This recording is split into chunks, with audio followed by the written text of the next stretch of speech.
Hi, this is Ron, and I don't have horns coming out of my head. That's actually the Comics Price Guide logo. You ever feel like someone's watching you? David Bowie. Alright, so what I wanted to talk about today was Mike Ploog. Mike Ploog was an artist. He's still alive, actually. And he was big in like 71, 72, 73, 74 era. And so I have several of his covers, and I thought I would just kind of give you like a top 12 of what I think are his best covers. Please feel free to give me your opinion on it. If you think, Ron, that's horrible, no, that's not his best cover, and you want to start a dialogue, let's do it. So what else can I tell you? Oh, he is commonly called a cartoonish kind of artist. I mean, I see the point, because he was trained under Will Eisner. You see those kind of elements, but he also has his own style as well. He did some work for Filmation and also for Hanna-Barbera in backgrounding. So when he really has time to do a scene right, you'll see amazing backgrounds. You see these highly detailed backgrounds. And I think, you know, that's some of his history coming out, that when he has time, it's amazing. So let's go through some of the covers. First, I'll show you the ones that are just, okay. I like them, but they're not fantastic. And then we'll get into the top 12, okay? So here we go. All right, so here we go with some covers. This is Werewolf by Night number 4.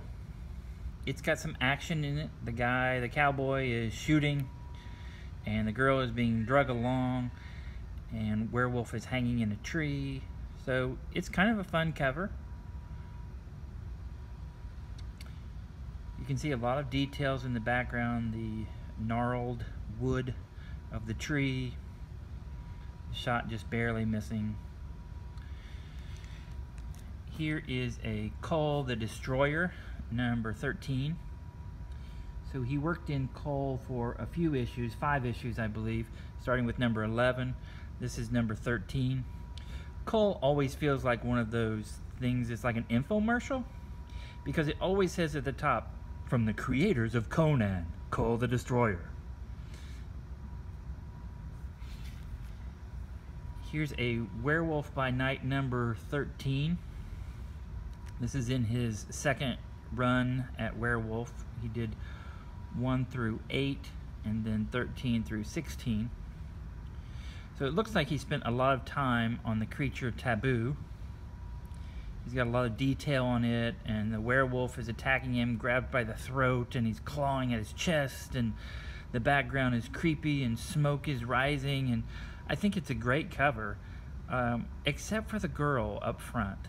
She seems to lack detail. Her clothes have detail, but then, I don't know, her legs and her face just seem not as good as everything else. I kind of wish she wasn't even in the picture. I think it would have been better without her. Now here she is again. She apparently likes that pose. You can see she's almost in the same pose. This is actually the next issue, which is number 14. You've got smoke rising again. You've got the interesting background. You've got a skull on the table that she's about to be sacrificed on, and kind of interesting. This is more of a carnival scene. So you have the carnival people in the background. Looks like a strong man and then a guy in striped. I really like his coloring on this one. You look at the werewolf, the different shades on him, on the fur. From the light you see oranges and yellows and browns and blacks, and his pants are shaded beautifully as well. Notice the girl's waist. It's very trapeze artist kind of thing of the 70s. I think it's kind of fun. So we're talking July of 73 for this one. This is probably my least favorite Frankenstein cover, number 6. I don't know why. It just doesn't do anything for me.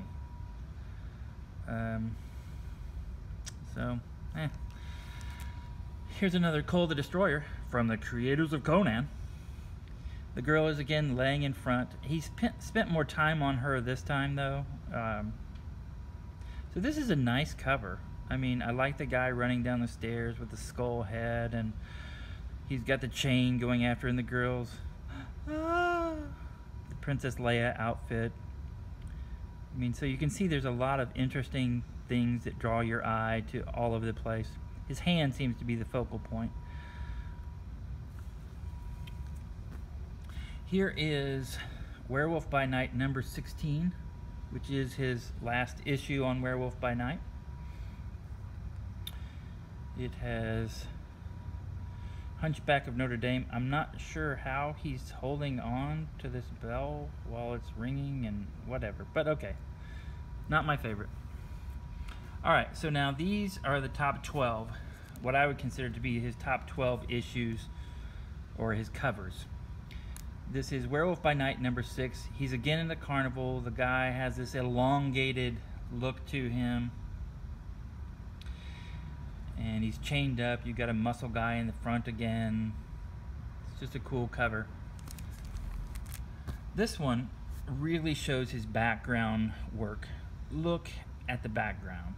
The detailed, ornate church setting, the texture in the stones, the monsters, smoke, stuff, fire coming from him. It's just a great, great cover.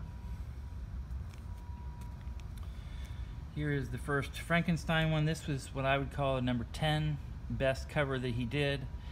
This has a girl trapped, fiery boat. She's trapped by her father if you read the story. The ocean lapping up at the bottom of the boat, the monster trying to save her, the different shading that happens in his face and hands. You see greens and yellows and grays and blues and purples. You know, when he has time, his shading is beautiful and the backgrounds are amazing. So this one is a classic Man-Thing cover. A clown, a poor clown, couldn't take his world as a clown, and so he offed himself, and so he's getting buried by Man-Thing. This is what I would consider the number 9 cover. The girl in the background is straight up 70s. We're talking 1974 here. This is his first Man-Thing cover. Here is Kull the Destroyer, number 11, from the creators of Conan. This one, he has a lot of action. There's a lot of action with this one. This is his first Kull. So you see this battle axe that he's waving and all these guys coming after him. Alright, so I love, love, love this cover. Look at the gargoyles in the front, the different textures and colors on them. You look at the castle, it's kind of breaking apart right in front of Dracula's feet, like the gargoyle is going to fall off with Werewolf on it. The cape is just beautiful. It's a great action scene. You get Dracula and Werewolf in one cover. Love it. That should probably be higher for me. Alright, so here is the Frankenstein monster number 3. This is what I would consider the 6th best cover that he did. This has so much action. Frankenstein is busting through a door, the curtains are moving, the candles go out, the smoke is fading off to the right, and the girl is surprised, and she will soon be fading off as well. So here's another fight scene. This is in Frankenstein number 4.